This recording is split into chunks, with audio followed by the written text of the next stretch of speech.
والعاقبة للمتقين ولا عدوان إلا على الظالمين وأشهد أن لا إله إلا الله وحده لا شريك له الملك الحق المبين وأشهد أن محمدا عبده ورسوله سيد ولد آدم أجمعين صلى الله عليه وعلى آله وصحبه الطيبين الطاهرين وسلم تسليما كثيرا أما بعد. As we continue on our lesson of Buloogh Al-Maraam by the great illustrious Imam Al-Hafiz Ahmed ibn Ali ibn Hajar Al-Asqalani rahimahullah, who died 852 after the Hijrah of Mustafa alayhi salatu wassalam, on this day of September the 30th, Sunday, 3:56 p.m., 2018, of the Gregorian calendar, what agrees with the 19th of Muharram, عام 1440, 1440 after the Hijrah, after the migration of Mustafa alayhi salatu wassalam.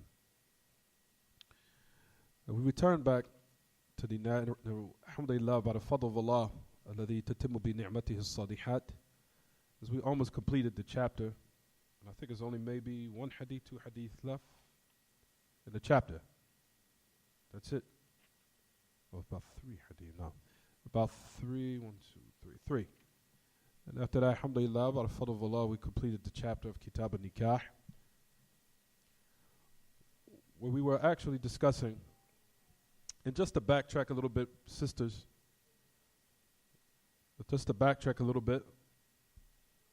the hadith of we were discussing, if you go back a little bit in your books of hadith of Ibn Abbas, the hadith of Amr ibn Shu'aib, an abihi an jaddah, everyone remembered the story of what happened with Zainab when the Prophet ﷺ returned her former husband back to them and allowed them to resume their marriage after the iddah was over. Does everyone remember that? طيب. I called someone of ilm, and I called Sheikh Arafat al-Muhammadi رغم أنوف الحزبيين, despite of the nose of the people of the Hizbiyin وأعداء السنة رغم أنوفهم. I called Sheikh Arafat al-Muhammadi, Abu Rabi'. I called him and I sent him a message last week about this hadith. And he told me, I was just listening to the message on the phone. I think Qurban, you was just hearing it, right? But anyway, Sheikh Arafat al-Muhammadi, where he told me, he gave me a benefit. He said this hadith of Ibn Abbas, if you look in your books, he said this hadith of Ibn Abbas, he said the hadith is authentic. This hadith is authentic.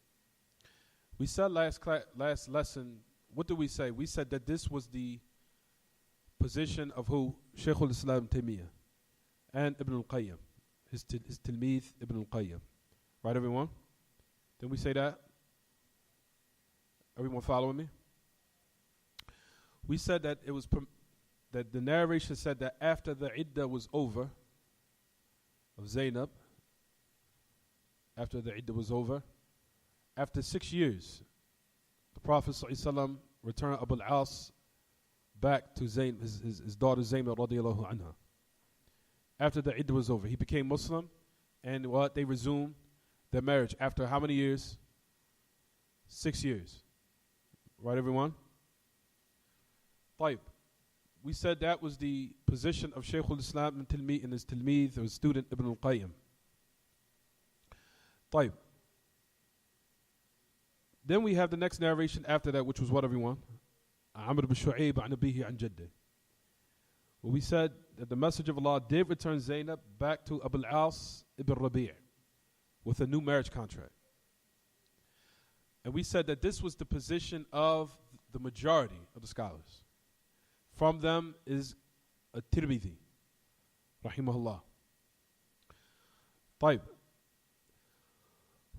This narration here of Amr ibn Shu'aib an abihi an jaddah is da'if, is weak.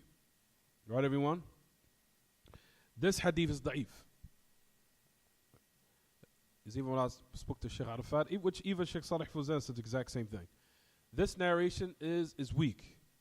Even the love of the wording that the Prophet ﷺ returned Abu al-As ibn Rabi' back to Zainab with a new marriage contract, that word with the new marriage contract, Sheikh Al-Albani, Muhammad Nasruddin Al-Albani, the great Imam.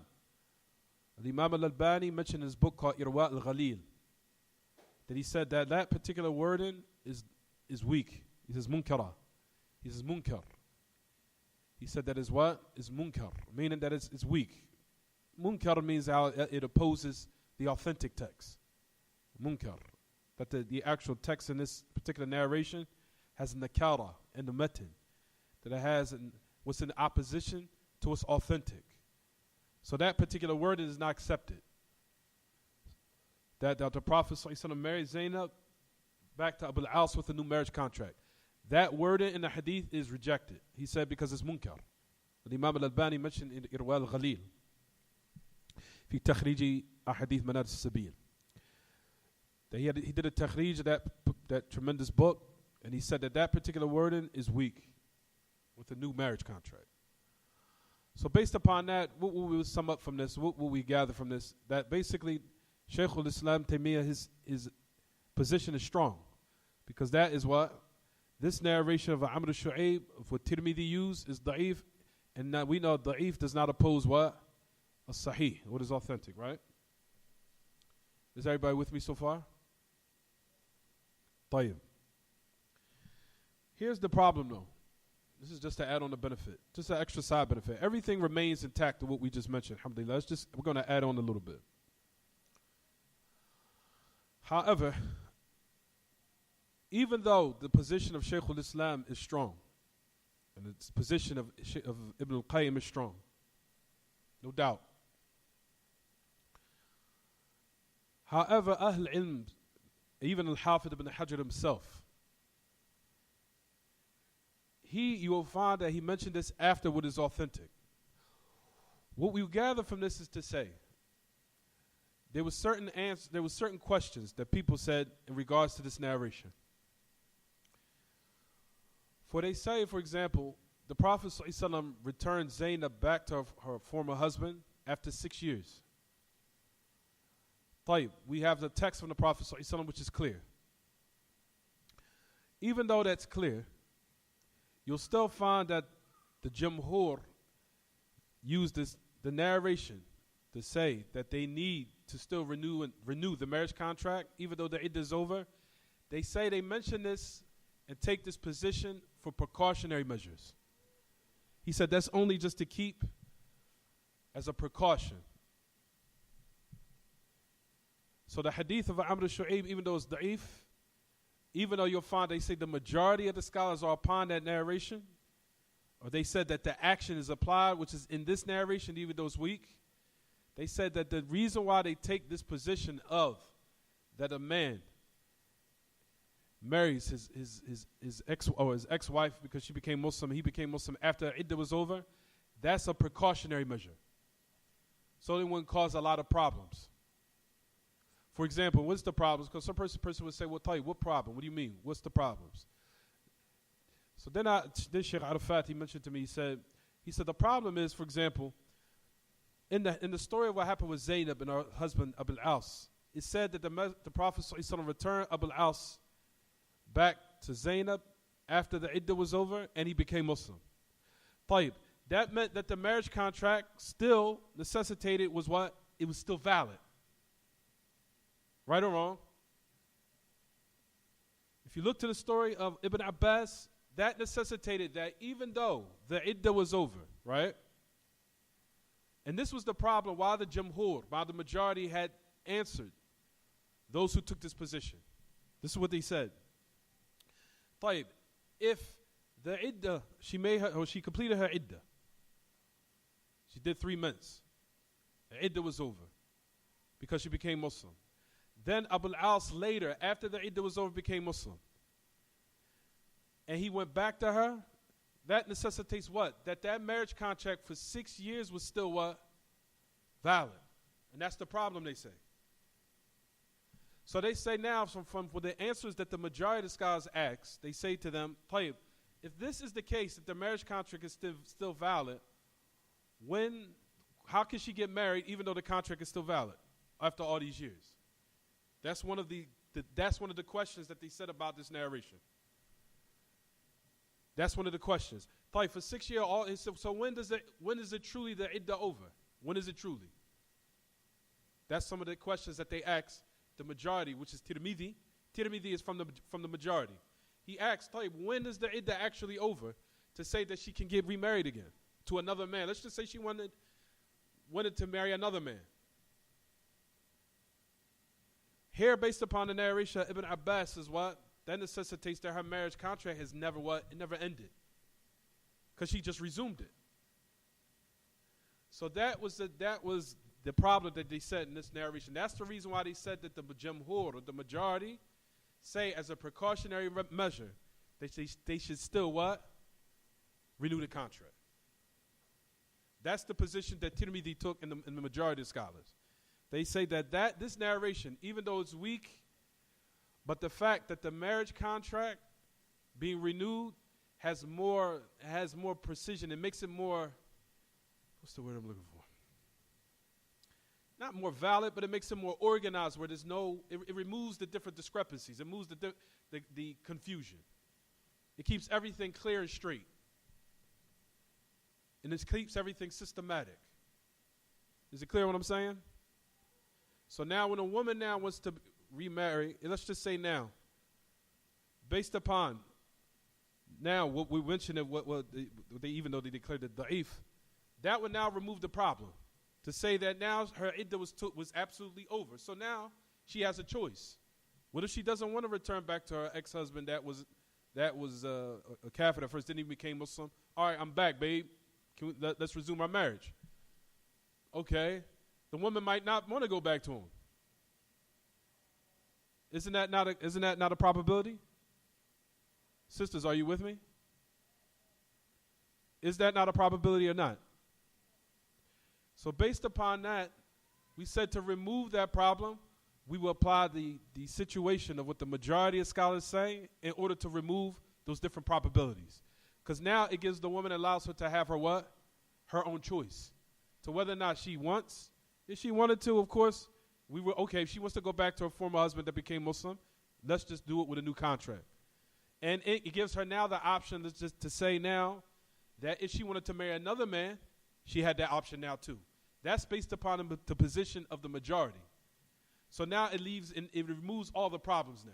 So all the discrepancies and all the different probabilities and all the confusion has now been removed based upon the position of the majority of what Tirmidhi mentioned. Even though the narration is weak, but we know in the science of fiqh, and if inshallah we'll try to learn a little bit more principles, because this is very important in regards to dealing with certain texts. Because this is the reason why we have to educate ourselves in knowledge. Certain people say, well, the narration is weak. Khalas. Shaykh al-Islam's position is strong. Yeah, we do say it's strong. But certain narrations in hadith, and if you learn this in fiqh, and all the ulama know this, and the students of knowledge know this, who truly sought knowledge, that there are certain narrations that are weak, but the ummah has accepted it with acceptance because of the ijma' of the consensus of Ahl Ilm in certain regards to certain narrations. For example, the hadith of pertaining to that water is pure, everything in it, and it's dead, or it's dead that's in the sea. If you go back to it, that hadith is da'if. But you'll find that the ulama say, تَلَقَّتْهُ الْأُمَّةِ بِالْقَبُولِ, that all of the ulama has accepted that hadith as being what? Applied. That it's still what? It's still considered. Why? Because of the Sahaba had also came upon that and agreed upon that, and all the ulama have agreed upon that. Starting at the head of them is the Sahaba. And which you'll find that the Prophet ﷺ said that my ummah will never gather upon misguidance. So if it was the ijma' of the Sahaba where they never disagreed on it, then it's considered something that's applied. You'll find there are certain narrations, like we said, and this was an example, what we're speaking about now. This narration says what? It's weak, but at the same time, it's still considered. Why? Because the action allows it to be more systematic and put into what? Its place. Whereas now, if the woman has the option now, because like we said, if we was to apply the hadith of Ibn Abbas, it now restricts the woman to now say, okay, my husband now, my ex-husband, for example, that was a Muslim, he became Muslim, my iddah's over. Still, the marriage contract is still valid. To when? So when is it over? After 10 years, after 15 years? And that was some of the answers that Tirmidhi had brought and addressed to say, if that's the case, when is the iddah over? Now you have limited the woman her options, where she cannot get married because she's still under the jurisdiction or under the contract of her what? Of her ex-husband. So to alleviate that, we apply this particular narration where we say, after the iddah is over, she now has the option. So if she let's just say now ex-husband became Muslim, she can return back to him with a new contract, or she can marry another man with a what? A new contract. So it makes it more systematic. Is it clear? Sisters, is it clear? Jayyid. That's the most important thing to me. Now, because sometimes I have to repeat. I have to, because certain people won't get it until I actually say it more than once. So that's what Sheikh Arafat al-Muhammadi, hafidhullah, that what he gave me. He said that benefit, even though the statement of Sheikh al-Islam, his position is strong, but the position of the Jamhur gives more of accuracy, more systematic, more of a system to it, to now remove the different probabilities that might come into play as a result of the first hadith of Ibn Abbas.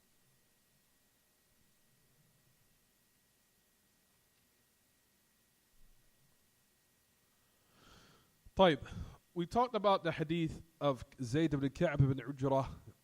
We stopped at that. Now everyone, we could go back to what we were discussing.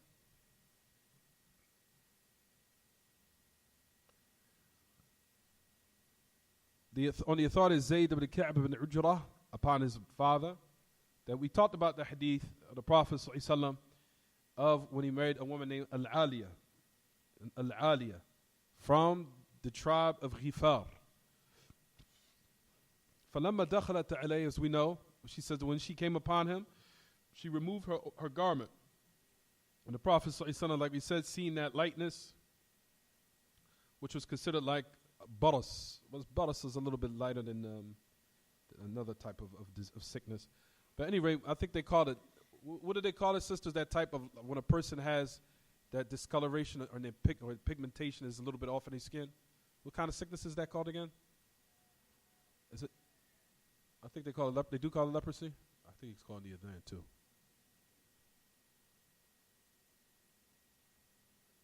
Allahu Akbar, Allahu Akbar.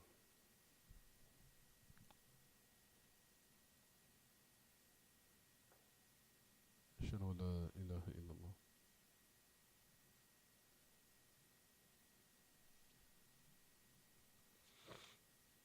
Ashhadu an la ilaha illallah.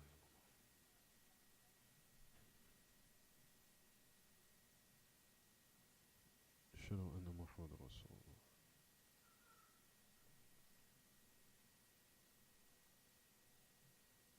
أشهد أن محمد رسول الله. حول ولا قوة إلا بالله. حول ولا قوة إلا بالله.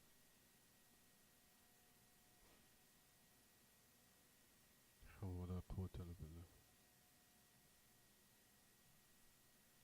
لا حول ولا قوة إلا بالله. الله أكبر، الله أكبر.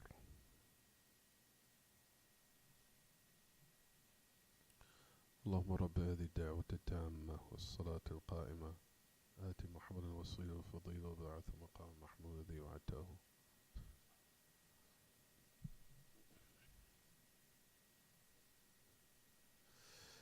طيب. If we look at that narration, we said number one was extracted from it. We said yesterday, we said last Sunday, when the Messenger of Allah ﷺ said in the narration of Zayd ibn Ka'b ibn Ujrah, "Ilbasi thiyabaki walhaqi bi ahlak." He said, put on or wear your garment and return back to your family, or join your family. Then he commanded her with the dowry. Even though, like we said, even this narration is what, likewise he said, has in it maqal. It does have some weakness in it.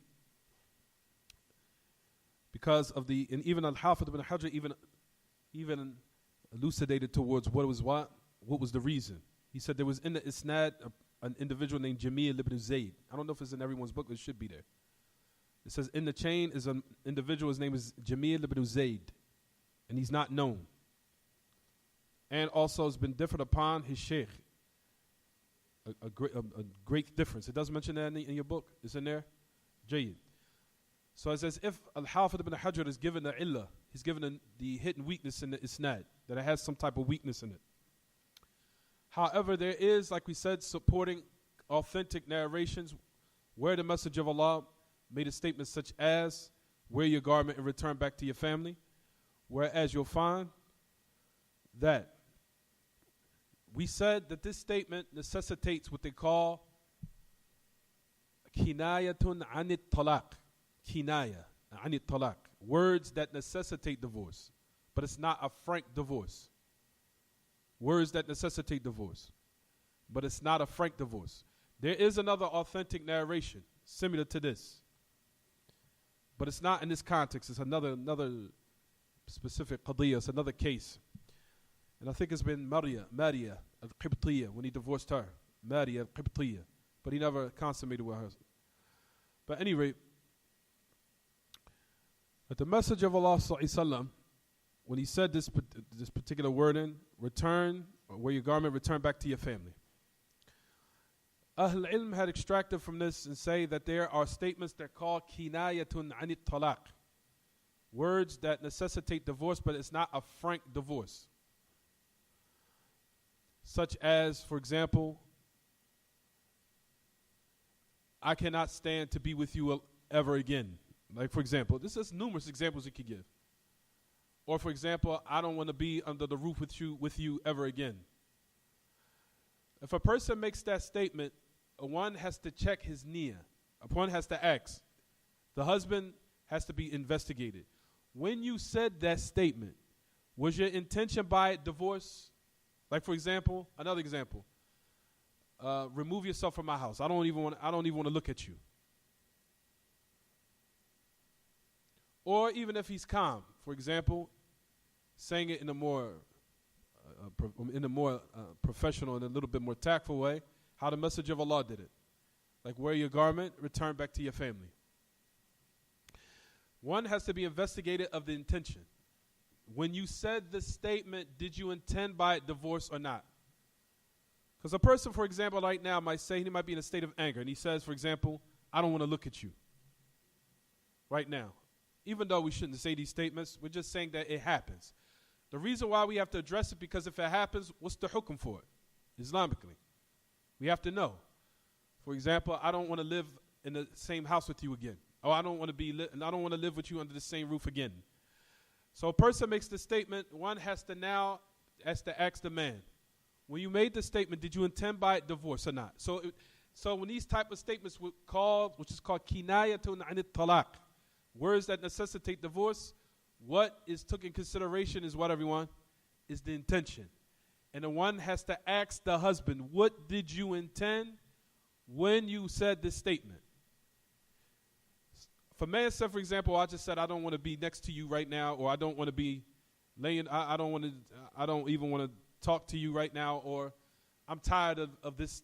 Let's just say, for example, you'll say, I'm tired of this situation. I'm tired of this situation. Or I'm tired of you.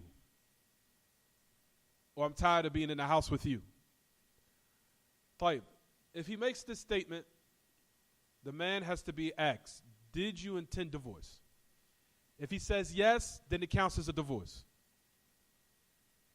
If he says no, I just was upset. I just didn't want to look at that at that moment in time. That's not what I intended. I just was upset, and I just didn't want to be in a room with her at the time, or I don't want to be in the same room with her at that particular time.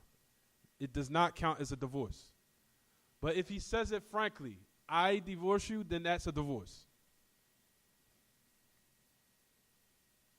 That's a divorce. Or you are divorced. That's frank. But then you have statements that necessitate divorce if he intended by it divorce.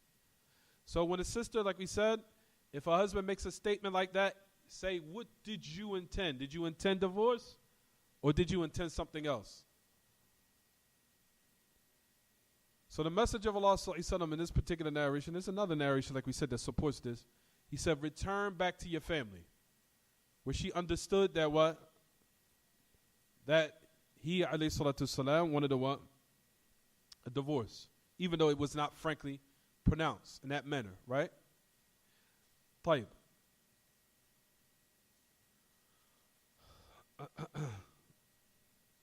We said that this is from those narrations that said, and we'll also talk about the other one. Also, the next narration of Sa'id ibn Musayyib, which we're going to speak about today, inshallah. What time is it? I'm sorry. 4:21. We might have to pray and then continue at the salat. I don't know. Because we have to pray at 4:27, I think. But I'll just read quickly the next narration. The authority Sa'id ibn Musayyib. The Umar ibn Khattab radiyallahu an قال أيما رجل تزوج امرأة فدخل بها فوجدها برصة أو مجنونة أو مجذومة فلها الصداق بمسيسه إياها وهو له علي وهو له على من غره منها. This also is connected with this narration. He says, any man that marries a woman and he consummates, or I think here it means that he's alone with her. He's alone with her. Fi dakhala biha, meaning he just, here I think it's khalwa. So he's just alone with her. And he finds that she has barsat, that she has some type of leprosy or discoloration of her skin, that type of sickness. Or, for example, she's majnoona. I think everyone knows what the word majnoon means. Majnoon means she's crazy. Or majdhuma, or she has some type of physical ailment.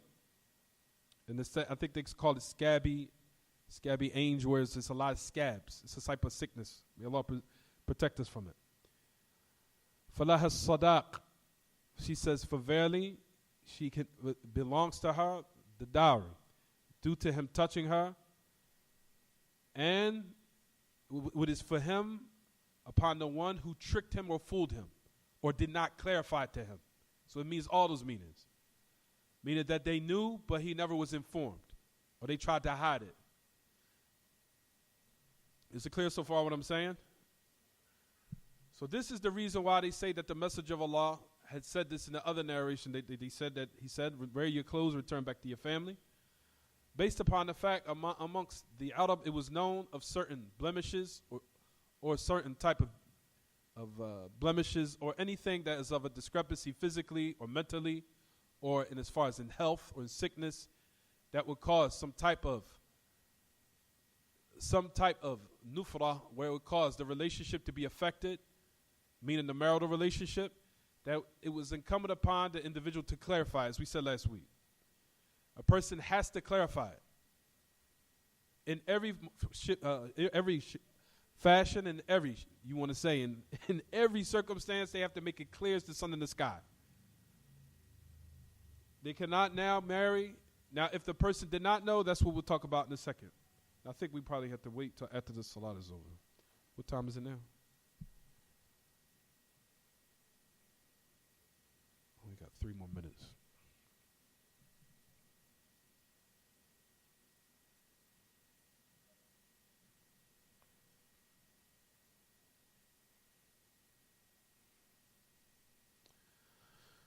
So upon this narration, a person would think that what is extracted from it is that al-bars al-bahaq, that a person would think, based upon what we just mentioned, the hadith of Zayd ibn Ka'b ibn Ujra with the Prophet ﷺ, that's as if automatically the marriage is what? The marriage is now invalid, but it's not the case. But however, the person has the choice. For example, if the husband finds with his wife or the woman he married that she has that type of physical ailment, does he have the right now to now abrogate or annul the marriage or not? We said that this origin of this narration is the origin of what? Of ailments of a person, whether it be physically, whether it be mentally, whether it be as far as in health. This is the narrations that they use. A person will read these narrations thinking that it's what? It's only restricted. No, it's not. It's for any type of ailments, any type of blemishes, or anything that would cause where the man or the woman would not be attractor or be able to fulfill the rights and carry out the marriage in the correct manner. Is it clear what I'm saying so far? So now, in this regard, even though what was mentioned was certain sicknesses or ailments, but they're not just restricted to those. Any type of blemish or any type of sickness or any type of mental condition or physical condition that would cause the marriage, where it would not be, where the rights of the marriages or the spouses would not be able to be carried out in its complete form, it could be a reason for dissolvement of the marriage, especially if it was not made known to him or her. If they hid it or they tried to hide it. And if they knew and they had knowledge of it and they kept it hidden and they did not clarify it or make it clear, then either the wife or the husband can now annul the marriage. For the man can either now, like we said, it could be a reason for divorce and it's justified, and the woman can now also likewise ask for a divorce and it will be justified. Like saying, I did not know that about him, of certain ailments or certain mental conditions. All these things have to be clarified at the time of marriage. And this shows also these narrations, brothers and sisters who's listening, that how our religion is, everything is what? Everything is clarified and everything has an order to it. And you will never find that in Christianity, if you go back to the Bible or anything of Judaism, that they have these narrations in order to what? Show how systematic our religion is. That a person has to clarify what is going on with them in every which way to the best of their ability. So everyone, when they enter the marriage, they know what they're dealing with. For if one hides it, like we said, then, like we said, if the person has hidden that or now has kept that secret or kept that physical ailment or that type of blemish or any of those physical or mental conditions kept it secret, then the person can, like we said, can now ask for annulment or dissolvement of the marriage or have it abrogated. And no one would be what? No one would be considered sinful. And if, like we said, based upon the next narration, we'll continue it after the salat. And if it comes out now that the wali or the one responsible knew, then that he will be held responsible. That he knew this and he didn't clarify it. Or if she did not clarify it and he might not have known, then it returns back to her. She's responsible. For example, she kept it hidden. Maybe the wali, she might have hid something that she knew about herself that maybe the wali did not know. Then here, she's held responsible. As we'll talk about after the class, after the salat, inshallah. We'll stop here. Hadha wa sallallahu sallam wa baraka ala nabiyyina Muhammad. We'll continue after the salat because I think it's time to pray right now, isn't it? Yeah.